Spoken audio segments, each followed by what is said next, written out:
Assalamualaikum warahmatullahi wabarakatuh. Perkenalkan, nama saya Salsabila Firdaus dari kelas 11 Agama, nomor absen 34. Di sini saya akan menjelaskan perbandingan kebijakan pemerintahan Daendels, Raffles, dan Van der Bos. Dalam bidang sosial, menurut Daendels, satu membuat jaringan pos listrik menggunakan kuda pos. Perbudakan dibiarkan berkembang, menghapus upacara penghormatan kepada residen, sunan, atau sultan. Rakyat dipaksa melakukan kerja rodi untuk membangun jalan anyar Panarukan. Dalam bidang militer dan politik, menurut Daendels, jumlah angkatan perang ditambah dari 3.000 menjadi 20.000 orang. Membangun pabrik senjata di Gresik dan di Semarang, membangun jalan anyar Panarukan baik untuk lalu lintas, pertahanan, maupun perekonomian.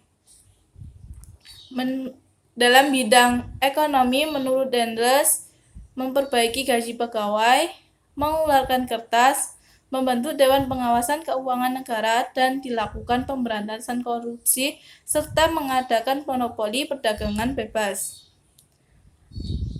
Bidang sosial, menurut Raffles, melakukan penghapusan kerja rodi dan penghapusan perbudayakan peniadaan bibang, yaitu hukuman yang sangat kejam dengan melawan harimau.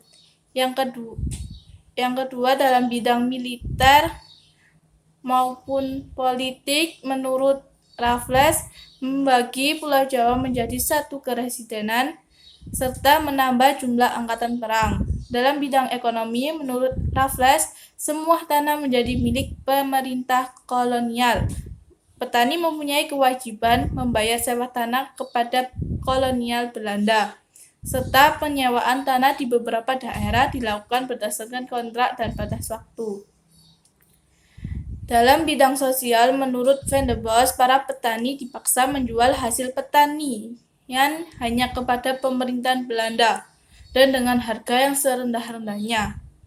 Diterapkan sistem kerja paksa ataupun rodi. Dalam bidang militer dan politik, menurut Van der Bos, mendirikan benteng pertahanan, meningkatkan berbagai usaha dalam pemasukan uang dari Hindia ke Belanda, mendirikan pangkalan angkatan laut, membagi Pulau Jawa menjadi 9 pemerintahan. Dalam bidang ekonomi, menurut Van der Bos, menerapkan aturan penyerahan hasil bumi sebagai pajak, menerapkan kerja paksa yang memberi manfaat besar bagi Belanda, memperluas area penanaman kopi, serta menjual tanah-tanah kepada swasta Belanda dan Tionghoa lengkap dengan penduduknya. Arti kebijakan menurut politik etis, yaitu suatu pemikiran yang menyatakan bahwa pemerintahan kolonial memegang tanggung jawab moral bagi kesejahteraan pribumi. Arti kebijakan dalam politik pintu terbuka, yaitu pelaksanaan politik kolonial liberal di Indonesia, di mana golongan liberal Belanda berpendapat bahwa kegiatan Indonesia harus ditangani oleh pihak swasta. Sementara pemerintahan cukup berperan mengawasi saja, sehingga banyak investor asing masuk di Indonesia. Program politik etis.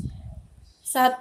Irigasi, yaitu pengairan, yang membangun dan memperbaiki pengairan dan bendungan untuk keperluan pertanian. 2. Emigrasi, yakni mengajak penduduk untuk bertransmigrasi. Yang ketiga, edukasi, yakni memperluas dalam bidang pengajaran dan pendidikan. Program politik pintu terbuka, yaitu mengambil alih sistem perekonomian Indonesia untuk ditangani oleh swasta asing. Sekian dari saya. Wassalamualaikum warahmatullahi wabarakatuh.